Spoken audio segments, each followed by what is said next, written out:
I'm so nervous. It's like my first ever live stream. Oh gosh. I don't even know if I did everything correctly. I hope I did. Ugh, I might as well get started, or else I never will. Okay. Let's get into it. Oh gosh. I'm so sorry. I'm just super nervous.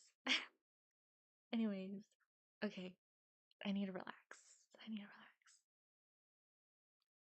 I hope you can all hear me. I hope it is all well on your end. I am on like, I don't even know if this is gonna survive. It's also kind of like I chose to do a little reading because I'm not sure if this is going to go well.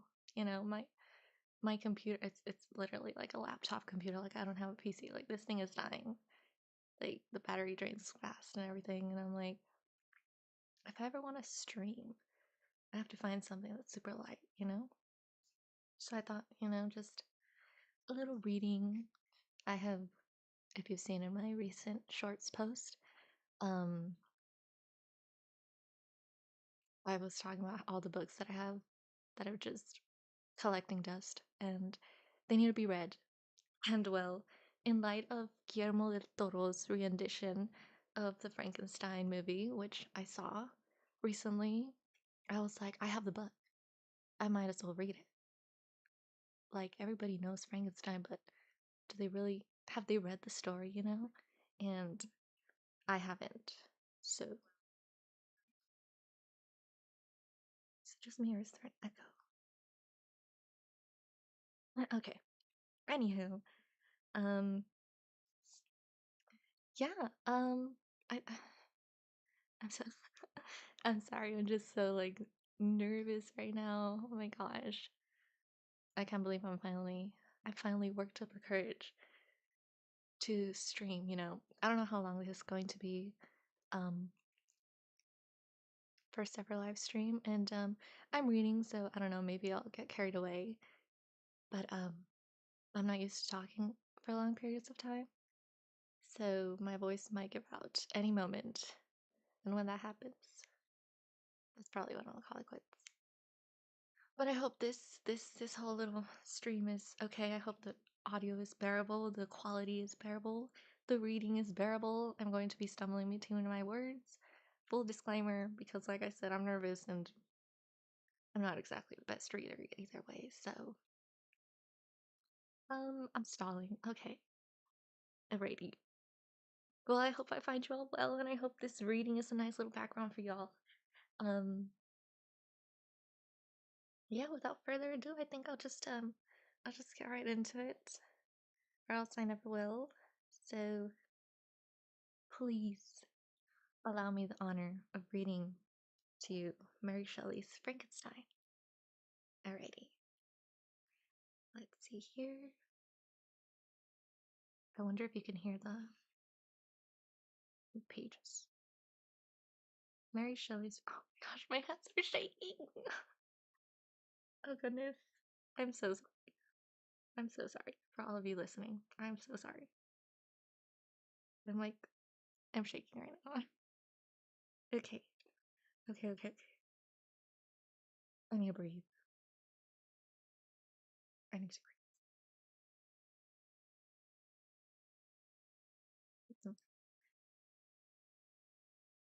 It says here. I'm going to start reading now. A confrontation with the monster. The figure passed me quickly, and I lost it in the gloom. Nothing in human shape could have destroyed that fair child. He was the murderer. I could not doubt it. The mere presence of the idea was an irresistible proof of the fact. I thought of pursuing the devil, but it would have been in vain, for another flash discovered him to me hanging among the rocks of the nearby perpendicular ascent of Mont Saleve, a hill that bounds Plainpalais on the south. He soon reached the summit and disappeared.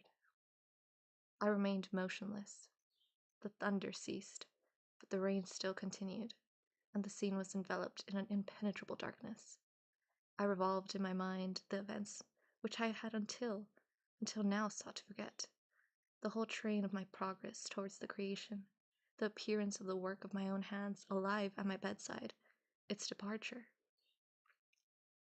2 years had now nearly collapsed since the night on which he first received life. And was this his first crime? Alas, I had turned loose into the world a depraved wretch, whose delight was in carnage and misery. Had he not murdered my brother?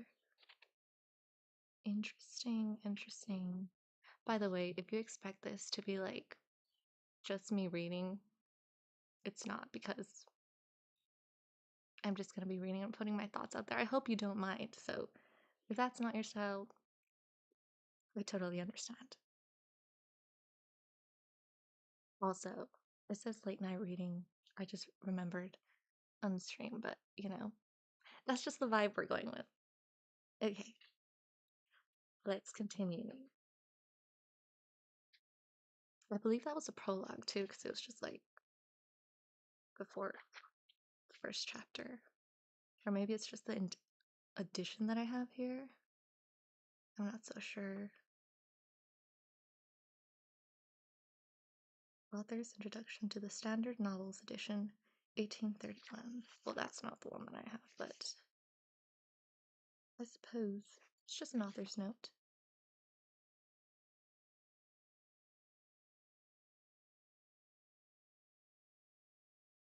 I might as well read it, why not? Okay, Author's Introduction to the Standard Novels Edition, 1831. The publishers of the Standard Novels, in selecting Frankenstein for one of their series, expressed a wish that I should furnish them with some account of the origin of the story. I am the more willing to comply, because I shall thus give a general answer to the question, so very frequently asked me, how I, then a young girl, came to think of and to dilate upon so very hideous an idea. It is true that I am very averse to bringing myself forward in print, but as my account will only appear as an appendage to a former production, and as it will be confined to such topics as how connection with my authorship alone, I can scarcely accuse myself of a personal intrusion. It is not singular that, as the daughter of two persons of distinguished literary celebrity, I should very early in life have thought of writing. As a child I scribbled, and my favorite pastime during the hours given me for recreation was to write stories.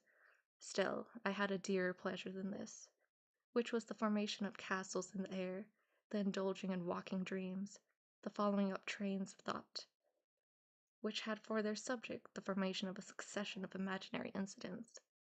My dreams were at once more fantastic and agreeable than my writings. In the latter, I was a close imitator, rather doing as others had done than putting down the suggestions of my own mind. What I wrote was intended at least for one other eye, my childhood's companion and friend, but my dreams were all my own. Interesting. I guess so. I mean, how would you think of coming up with Frankenstein? Like, just thinking of the ideas now, like if I were a writer, my ideas all come from stories like Frankenstein, like Dracula. Like, that's the inspiration. But where did they get their inspiration from? If they were like, you could say, like, original writers, you know? So it's so weird for me to think that. Like, I could just go into a whole wormhole thinking that. But I mean, back then there were dark times, so people had dark thoughts, I suppose. I accounted for them to nobody. They were my refuge when annoyed, my dearest pleasure when free. I lived principally in the country as a girl, and passed a considerable time in Scotland. I made occasional visits to the more picturesque parts, but my habitual residence was on the blank and dreary northern shores of the Tay, near Dundee. Blank and dreary, on retrospection I call them. They were not so to me then. They were the array of freedom, and the pleasant region where, unheeded, I could commune with the creatures of my fantasy. I wrote then, but in a most commonplace style. My gosh, I cannot read today. It was beneath the trees of the ground belonging to our house. or on the bleak sides of the woodless mountains rear. That my true compositions, the airy flights of my imagination, were born and fostered. My gosh, I might have to like cut this off very soon because these words are not wording. Let's see, where was I? True compositions, the airy flights of my imagination, were born and fostered. I did not make myself the heroine of my tales. Life appeared to me too commonplace an affair as regarded myself. I could not figure to myself that romantic woes or wonderful events would ever be my lot. But I was not confined to my own identity, and I could people hours with creations far more interesting to me at that age than my own sensations. I hear that. After this, my life became busier, and reality stood in place. A fiction. My husband, however, was far from the first, very anxious that I should prove myself worthy of my parentage, and enroll myself on the page of fame. He was forever inciting me to obtain literary reputation, which even on my own part I cared for then, though since I have become infinitely indifferent to it. At this time he desired that I should write, not so much with the idea that I could produce anything worthy of notice, but that he might himself judge how far I possessed the promise of better things hereafter. Still I did nothing. Traveling and the cares of a family occupied my time, and study in the way of reading or improving my ideas in communication with his far more cultivated mind was all of literary employment that engaged my attention. In the summer of 1816, we visited Switzerland and became the neighbors of Lord Byron. At first we spent our pleasant hours on the lake, or wandering on its shores, and Lord Byron, who was writing the third canto of Childe Harold. I'm not sure how that's pronounced. There's gonna be a lot of mistakes when it comes to pronunciation here, if you cannot tell already. Okay, was the only one among us who put his thoughts upon paper. These, as he brought them successfully to us.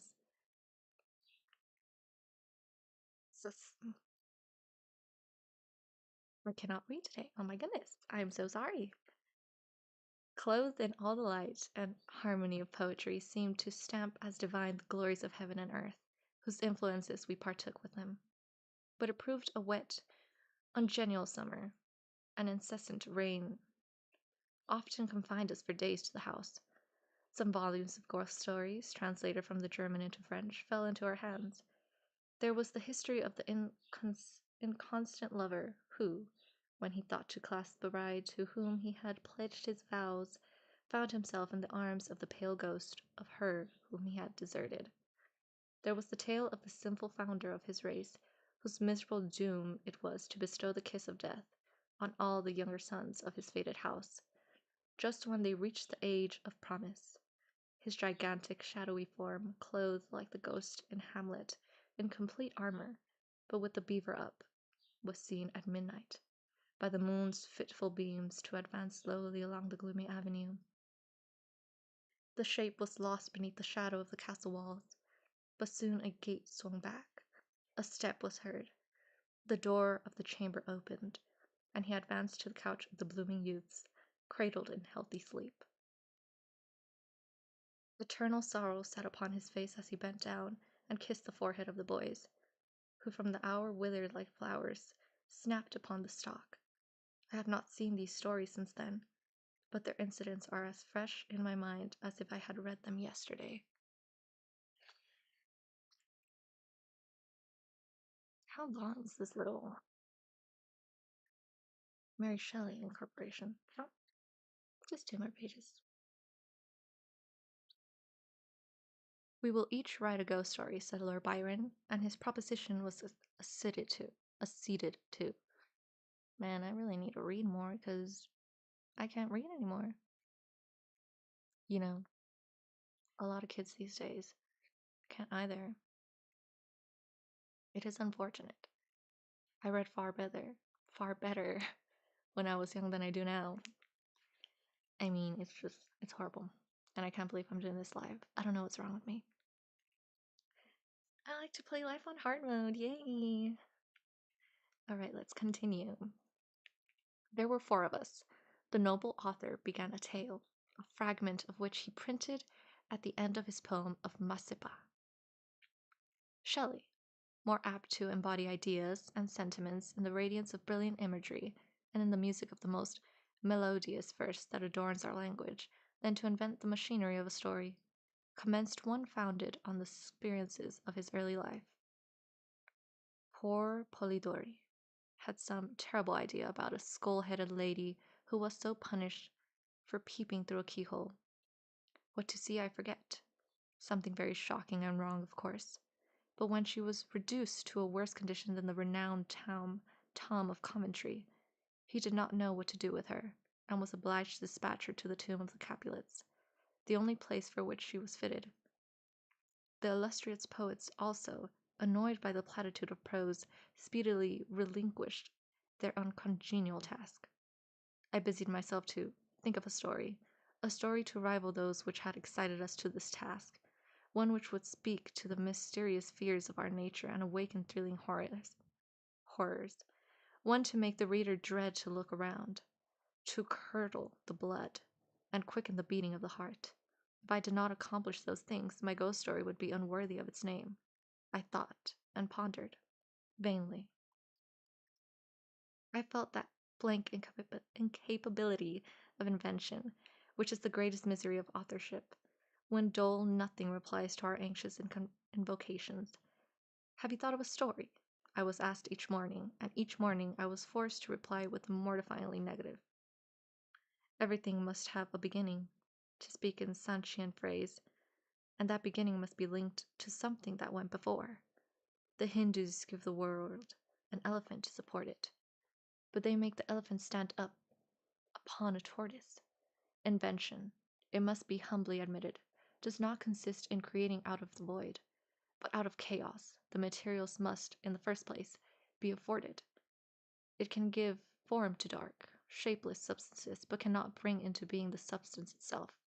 In all matters of discovery and invention, even of those that appertain to the imagination, we are continually reminded of the story of Columbus and his egg. Invention consists in the capacity of seizing on the capabilities of a subject, and in the power of molding and fashioning ideas suggested to it. Many and long were the conversations between Lord Byron and Shelley, to which I was a devout, but nearly silent listener. During one of these, various philosophical doctrines were discussed, and among others, the nature of the principle of life, and whether there was any probability of its ever being discovered and communicated. They talked of the experiments of Dr. Darwin. I speak not of what the doctor really did, or said that he did, but, as more to my purpose, of what was then spoken of having been done by him, who preserved a piece of vermicelli in a glass case, till by some extraordinary means it began to move with voluntary motion. Not thus, after all, would life be given. Perhaps a corpse would be reanimated. Galvanism had given token of such things. Perhaps the component parts of a creature might be manufactured, brought together and endured with vital warmth. I forget that Frankenstein has science to it. Science and biology are like important to the tale. So reading this, that I believe it's like, it says here in the beginning, author's introduction to the standard novels edition.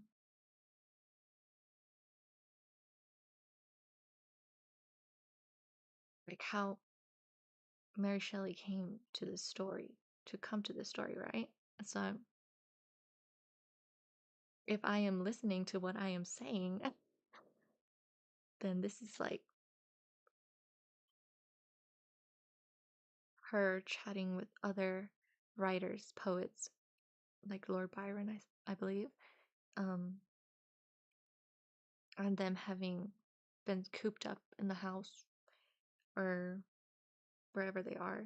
Since it was raining outside, they were telling each other stories that they made within their time there, and I guess that's when she comes up with that. Interesting. If I am not mistaken, which I very much could be. Indeed, I could be.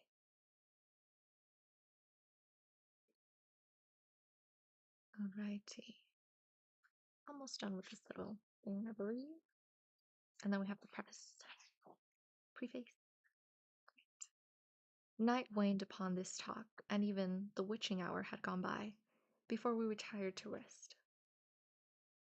When I placed my head on my pillow, I did not sleep, nor could I be said to think. My imagination, unbidden, possessed and guided me, gifting the successive images that arose in my mind with a vividness far beyond the usual bounds of river. I saw, with shut eyes, but acute mental vision. I saw the pale student of unhallowed arts kneeling beside the thing he had put together.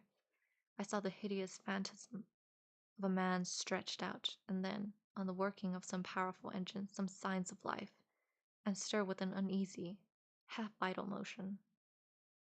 Frightful must it be, for supremely frightful would be the effects of any human endeavor to mock the stupendous mechanism of the creator of the world. His success would terrify the artist. He would rush away from his odious handiwork, horror-stricken. He would hope that, left to itself, the slight spark of life which he had communicated would fade, that this thing which had received such imperfect animation would subside into dead matter, and he might sleep in the belief that the silence of the grave would quench forever the transient existence of the hideous corpse which he had looked upon as the cradle of life. He sleeps, but he is awakened. He opens his eyes.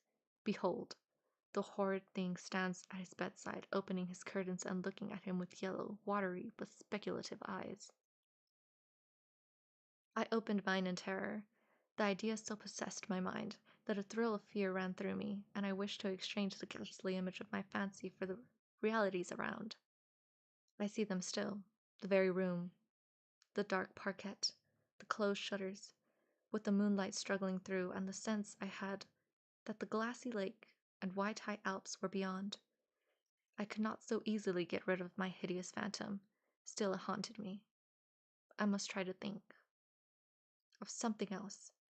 I recurred to my ghost story, my tiresome, unlucky ghost story. Oh, if I could only contrive one which would frighten my reader, as I myself had been frightened that night. Swift as light and as cheering was the idea that broke upon me. I have found it. What terrified me will terrify others, and I need only describe the spectre which had haunted my midnight pillow. On the morrow I announced that I had thought of a story. I began that day with the words, "It was on a dreary night of November," making only a transcript of the grim terrors of my waking dream. At first I thought but a few pages, of a short tale, but Shelley urged me to develop the idea at greater length. I certainly did not owe the suggestion of one incident, no scarcely of one train of feeling, to my husband, and yet, but for his incitement, it would never have been taken the form in which it was presented to the world. From this declaration I must accept the preface. As far as I can recollect, it was entirely written by him. And now, once again, I bid my hideous progeny go forth and prosper. I have an affection for it, for it was the offspring of happy days, when death and grief were but words, which found no true echo in my heart. Its several pages speak of many a walk, many a drive, and many a conversation, when I was not alone, and my companion was one who, in this world, I shall never see more. But this is for myself. My readers have nothing to do with these associations. I will add but one word as to the alterations I have made. They are principally those of style. I have changed no portion of the story nor introduced any new ideas or circumstances. I have mended the language where it was so bald as to interfere with the interest of the narrative, and these changes occur almost exclusively in the beginning of the first volume. Throughout, they are entirely confined to such parts as are mere adjuncts to the story, leaving the core and substance of it untouched. M.W.S. London, October 15, 1831. And that is how the story came to be. I might as well stop here with how terrible my reading is. Honestly, I don't know if you're listening to this. Thank you for listening. Um, Thank you for bearing with me. Let's see how long the preface is. Maybe I can read that. Oh, I can do that. I can do this. Yeah, it's just like 2 pages. All right. I'll probably read the preface. And see how I feel. Maybe it's just my nerves. Let me drink water. Perhaps that's what it is. Stay hydrated, people.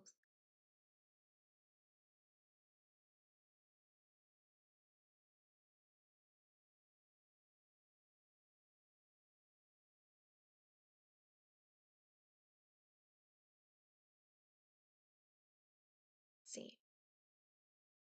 Preface by P.B. Shelley, 1818. Ah, this is the husband.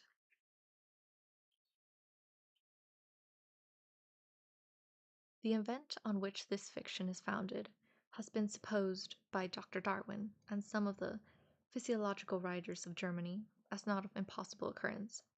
I shall not be supposed as according the remotest degree of serious faith to such an imagination, yet, in assuming it has the basis of a work of fancy, I have not considered myself a merely weaving a story, a series of supernatural terrors.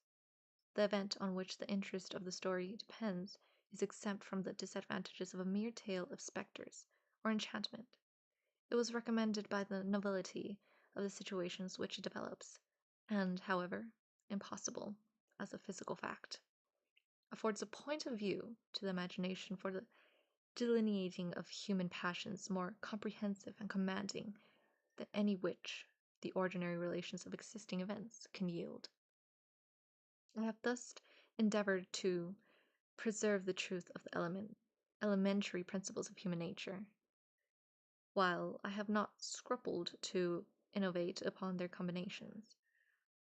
The Iliad, the tragic poetry of Greece, my goodness, it's frustrating, Shakespeare, and the Tempest and Midsummer Night's Dream, and most especially Milton and Paradise Lost, conform to this rule, and the most humble novelist who seeks to confer or receive amusement from his labors may without presumption apply to prose fiction or license, or rather a rule, from the adoption of which so many exquisite combinations of human feeling have resulted in the highest specimens of poetry. The circumstances on which my story rests was suggested in casual conversation. It was commenced partly as a source of amusement, and partly as an expedient for exercising any untried resources of mind. Other motives were mingled with those as the work proceeded. I am by no means indifferent to the manner in which whatever moral tendencies exist in the sentiments or characters it contains shall affect the reader. Yet my chief concern in this respect has been limited to the avoiding and enervating efforts of the novels of the present day, and to the exhibition of the amiableness of domestic affection and the excellence of universal virtue. I forget how many big words are used, and how little I use this vernacular. There you go, there's a big word. I have to use my vernacular, because reading this, I haven't even started reading the story. This is just the little intro that they provided, and then the preface that I'm on right now. And I'm stumbling on my words. So if I'm stumbling with this, I don't know, maybe reading live was not such a very good idea. But let me finish this little preface, and then I might just call it a day. Okay, where was I? Universal virtue. No, I did that. We're just gonna go from there. The opinions which naturally spring from the character and situation of the hero are by no means to be conceived as existing always in my own conviction, nor is any inference justly to be drawn from the following pages as prejudicing any philosophical doctrine or whatever kind. It is subject and also of additional interest to the author that this story was begun in the majestic region where the scene is principally laid, and in society which cannot cease to be regretted, I passed the summer of 1816 in the environs of Geneva. The season was cold and rainy, and in the evenings we crowded around a blazing wood fire and occasionally amused ourselves with some German stories of ghosts which happened to fall into our hands. These tales excited in us a playful desire of imitation. Two other friends, a tale from the pen of one of whom would be far more acceptable to the public than anything I can ever hope to produce, and myself agreed to write each a story founded on some supernatural occurrence. The weather, however, suddenly became serene, and my two friends left me on a journey among the Alps and lost in the magnificent scenes which they present all memory of their ghostly visions. The following tale is the only one which has been completed. Marlow, September 1817. Wow, so from that little night that Mary Shelley came to have this idea of Frankenstein, she was the only one that made it a story. I mean, it makes sense because they just started as, oh, we're talking about philosophy here. We're talking about ghost stories. Why don't we make ourselves our own?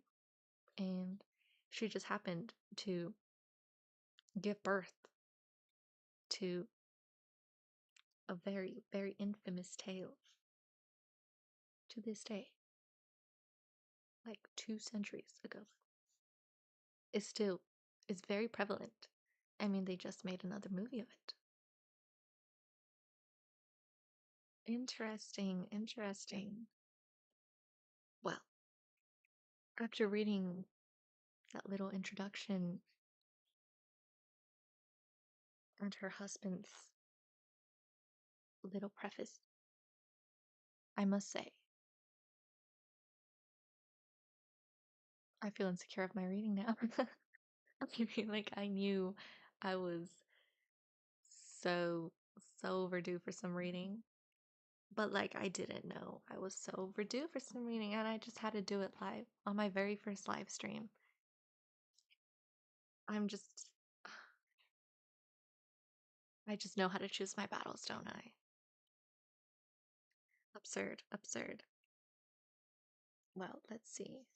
It has been about 30 minutes, I believe. And I don't know if you've lasted this long. If you have, once again, thank you.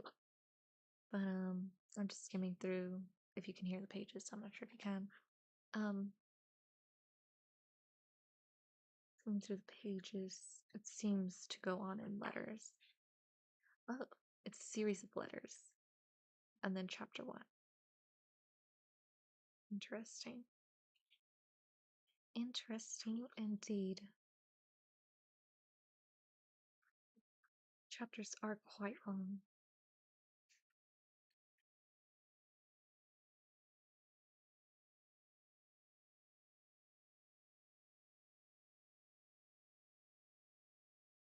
If I read the letters, there are a total of, and this is part of the story, by the way, a total of 4 letters. Is it 4? A total of 4 letters. And then the first chapter begins.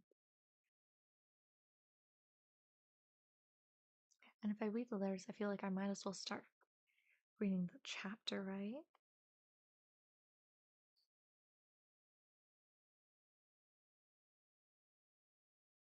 So I'm not too sure whether to continue with my horrid reading or Yamate,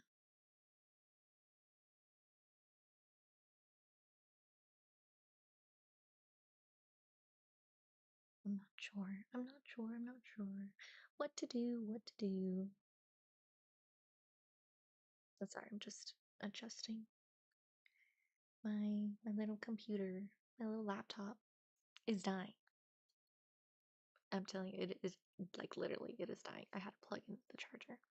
But it is dying generally, It is withering away. Let's see. Letter 1. Might as well. Might as well. I do need the practice.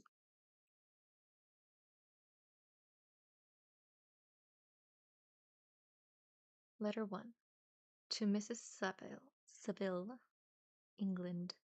St. Petersburg, December 11th, 17th century. You will rejoice to hear that no disaster has accompanied the commencement of an enterprise which you have regarded with such evil foreboding. I arrived here yesterday, and my first task is to assure my dear sister of my welfare, and increasing confidence in the success of my undertaking. I am already far north of London, and as I walk in the streets of Petersburg, I feel a cold northern breeze play upon my cheeks, which braces my nerves and fills me with delight. Do you understand this feeling? This breeze, which has traveled from the regions towards which I am advancing, gives me a foretaste of those icy chimes. Inspired by this wind of promise, my daydreams become more fervent and vivid. I try in vain to be persuaded that the pole is the seat of frost and desolation. It ever presents itself to my imagination as the region of beauty and delight. There, Margaret, the sun is far more visible, is forever visible, its broad disk just skirting the horizon and diffusing a perpetual splendor. There, for with your leave, my sister, I will put some trust in preceding navigators. There, snow and frost are banished, and sailing over a calm sea, we may be wafted to a land surpassing in wonders and in beauty every region hit hard to discover on the habitable globe. Its productions and features may be without example, as the pneumonia of heavenly bodies undoubtedly are in those undiscovered solitudes. What may not be expected in a country of eternal light? I may there discover the wondrous power which attracts the needle, and may regulate 1,000 celestial observations that require only this voyage to render their seeming eccentricities consistent forever. I shall satiate my ardent curiosity with the sight of a part of the world never before visited, and may tread a land never before imprinted by the foot of a man. These are my enticements, and they are sufficient to conquer all fears of danger or death, and to induce me to commence this laborious voyage with the joy of a child feels when he embarks in a little boat with his holiday mates on an expedition of discovery upon his native river. But supposing all these conjectures to be false, you cannot contest the inestimable. I might as well stop. You cannot contest the inestimable. I cannot say that. Inestimable. Oh, I was saying it correctly. I'm just fumbling. Benefit which I shall confer on all mankind to the last generation by discovering a passage near the pole of those countries, to reach which at present so many months are requisite, or by ascertaining the secret of the magnet, which, if at all possible, can only be effected by an undertaking such as mine. These reflections has dispelled the agitation with which I began my letter, and I feel my heart glow with an enthusiasm which elevates me to heaven, for nothing contributes so much to tranquilize me the mind as a steady purpose, a point on which the soul may fix its intellectual eye. This expedition has been the favorite dream of my early years. I have read with ardor the accounts of the various voyages which have been made in the prospect of arriving at the North Pacific Ocean, through the seas which surround the pole. You may remember that a history of all the voyages made for purposes of discovery composed the whole of our good uncle Thomas's library. My education was neglected, yet I was passionately fond of reading. These volumes were my study day and night, and my familiarity with them increased that regret which I had felt as a child on learning that my father's dying injunction had forbidden my uncle to allow me to embark in a seafaring life.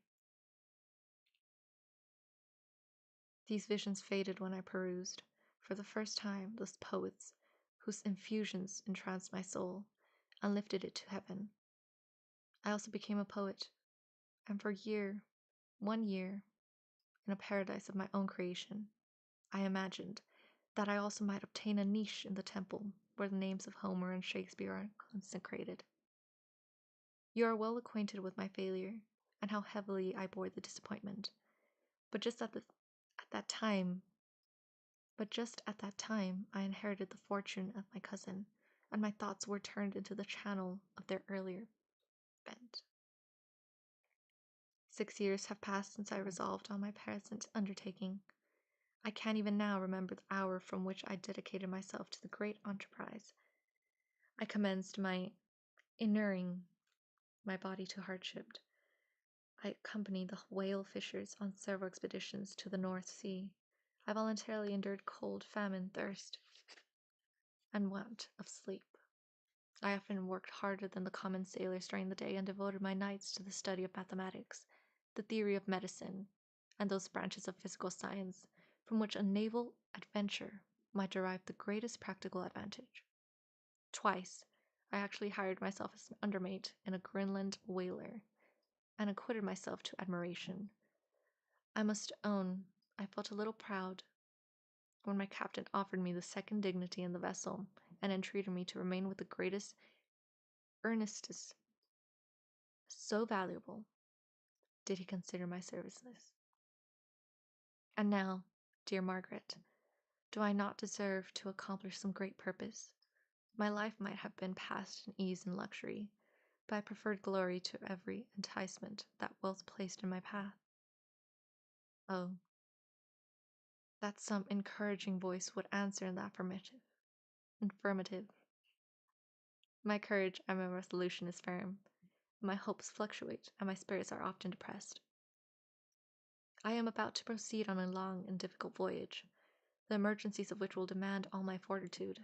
I am required not only to raise the spirit of others, but sometimes to sustain my own, when theirs are failing. This is the most favorable period for traveling in Russia. They fly quickly over the snow in these sledges. The motion is pleasant, and in my opinion far more agreeable than that of an English stagecoach. The cold is not excessive, if you are wrapped in furs, a dress which I have already adopted, for there is a great difference between walking the deck and remaining seated motionless for hours when no exercise prevents the blood from actually freezing in your veins. I have no ambition to lose my life on the post road between St. Petersburg and Archangel. I shall depart for the latter town in a fortnight or 3 weeks, and my intention is to hire a ship there, which can easily be done by paying the insurance for the owner and to engage as many soldiers as I can think necessary among those who are accustomed to the whale fishing. I do not intend to sail until the month of June. And when shall I return? Ah, dear sister, how can I answer this question? If I succeed, many, many months, perhaps years, will pass before you and I may meet. If I fail, you will see me again soon, or never. Farewell, my dear, excellent Margaret. Heaven shower down blessings on you and save me, that I may again and again testify my gratitude for all your love and kindness. Your affectionate brother, R. Walton. Well, isn't that a nice way to end? I mean, as you can see, I've been fumbling too much. It is too much. I'm not sure. I'm not sure what's wrong with me. I have to warm up, I guess. That was the first letter of 4.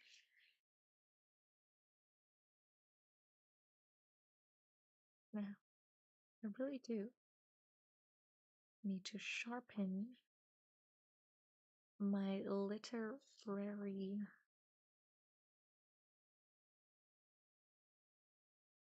voice. Well, as this was my very first stream too, I think it went well. Um, well, I think I sang that too early. I'm probably gonna rewatch this and see how horrible I sounded and how many stutters I did and how terrible the audio probably was and probably everything. But hey, I have to start somewhere. You live and you learn, you know? You live and you learn. Well, if you stopped by, thank you so very much. I'm so sorry this wasn't as smooth of a reading as I had hoped. I overestimated my reading skills. um, yeah, embarrassing. Truly embarrassing. Let's not speak of this to anyone. Okay, we're gonna keep this between us because, yeah, I'm probably gonna read on if I decide not to do this again because for obvious reasons. But I'll see. I'll see. I'll see. Anywho, thank you all so much for having this play in your background. And yeah, if you haven't read Frankenstein or seen the movies, there's quite a few movies. Um, if any part of my reading intrigued you in the slightest, go on and watch. Go on and read. Go on and read without me. Do it. You'll probably enjoy it far more than my annoying voice. Okay. Alright then. I think I'll stop here. I'm just blabbering on. Bye bye.